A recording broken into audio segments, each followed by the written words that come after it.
ভাই যে কদম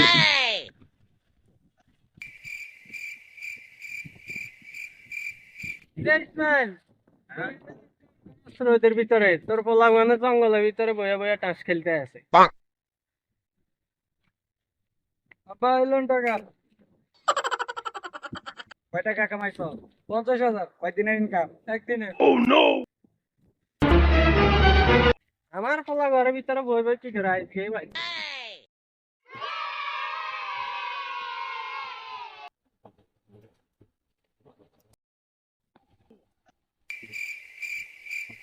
তো কই যান? স্কুলে যাই। ইয়ার স্কুল হোম এক। বাইরের পোলা বাইরে টাস খেতে দেওয়ার দা 20,000 টাকা আছে। আজকে সকালে 30,000 টাকা কইলা নিতে।